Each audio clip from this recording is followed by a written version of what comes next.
उत्तर प्रदेश की राजनीति में साल 2027 के विधानसभा चुनाव को लेकर हलचल तेज हो गई है और इसी कड़ी में निषाद पार्टी ने अपने चुनाव अभियान का आगाज भी कर दिया है। निर्बल इंडियन शोषित हमारा आम दल यानी निषाद पार्टी ने गोरखपुर में एक बड़ी रैली के जरिए अपनी ताकत का प्रदर्शन किया और अब प्रयागराज में दूसरी रैली के साथ अपने संदेश को और व्यापक बनाने की तैयारी कर ली है। गोरखपुर की रैली में पार्टी अध्यक्ष डॉक्टर संजय निषाद ने न सिर्फ आक्रामक तेवर दिखाए बल्कि भावनात्मक अंदाज में अपने समाज से जुड़ाव भी मजबूत करने की कोशिश की है। रैली के दौरान जब उन्होंने निषाद समाज के साथ हुए कथित अन्याय का जिक्र किया तो वो भावुक हो गए, यहाँ तक कि उनकी आंखों में आंसू भी छलक पड़े। इस दृश्य ने सभा में मौजूद लोगों को भावनात्मक रूप से झकझोर कर रख दिया और माहौल पूरी तरह उनके पक्ष में जाता नजर आया। डॉक्टर संजय निषाद ने मंच से साफ कहा कि वे अपने समाज के अधिकारों के लिए किसी भी हद तक जाने को तैयार हैं, यहाँ तक कि फांसी पर चढ़ने जैसी बात कहकर उन्होंने अपने समर्थकों के बीच मजबूत संदेश देने की कोशिश की। इस बयान के बाद रैली में नारेबाजी तेज हो गई और समर्थकों में एक अलग ही ऊर्जा देखने को मिली। इस रैली का सबसे बड़ा केंद्र रहा आरक्षण का मुद्दा। डॉक्टर संजय निषाद ने निषाद समाज के लिए एससी आरक्षण की मांग को प्रमुखता से उठाया। उनका साफ संदेश था कि जब तक समाज को उनका अधिकार नहीं मिलेगा तब तक संघर्ष जारी रहेगा। इस मुद्दे के जरिए उन्होंने समाज के अलग अलग वर्गों को एकजुट करने की रणनीति भी साफ कर दी। राजनीतिक हमलों की बात करें तो डॉक्टर संजय निषाद ने समाजवादी पार्टी पर तीखा निशाना साधा।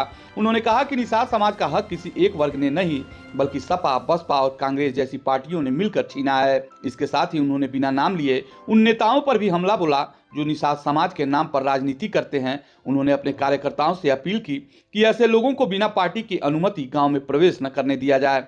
राजनीति के जानकार इस रैली को सिर्फ एक शक्ति प्रदर्शन नहीं बल्कि एक बड़ी रणनीति का हिस्सा मान रहे हैं। वरिष्ठ पत्रकारों के मुताबिक डॉक्टर संजय निषाद इस रैली के जरिए निषाद समाज को राजनीतिक रूप से मुखर और संगठित जातियों की श्रेणी में लाने की कोशिश कर रहे हैं। उनका मानना है कि निषाद समाज को राजनीतिक रूप से जागरूक करने का श्रेय पहले ही संजय निषाद को मिल चुका है और अब वे उसे एक आक्रामक राजनीतिक ताकत के रूप में स्थापित करने की दिशा में काम कर रहे हैं। रैली में दिए गए हाथ में मोटा डंडा और उसमें निषाद राज का झंडा जैसे नारे इस बात की ओर इशारा करते हैं कि पार्टी अब सिर्फ पहचान की राजनीति नहीं बल्कि प्रभाव और दबाव की राजनीति की ओर बढ़ रही है। यह संदेश साफ तौर पर राजनीतिक दलों को भी दिया जा रहा है कि निषाद समाज अब अनदेखा करने लायक नहीं रहा।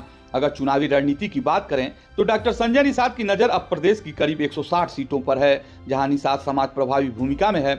यह आंकड़ा अपने आप में काफी बड़ा है और यही वजह है कि इस रैली को आने वाले समय में बार्गेनिंग टूल के रूप में भी देखा जा रहा है।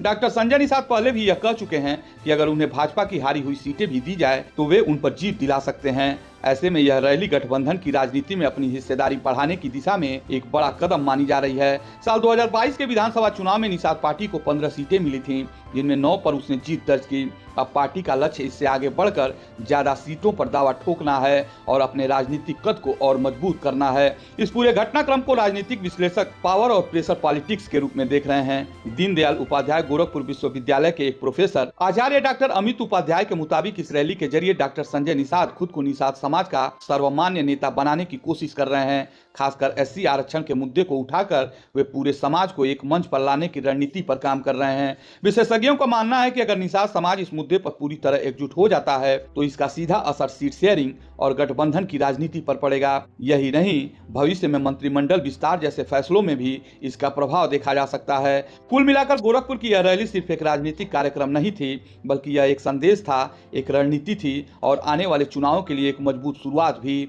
अब देखना यह होगा कि प्रयागराज की रैली और उसके बाद के कदम किस तरह उत्तर प्रदेश की राजनीति की दिशा तय करते हैं।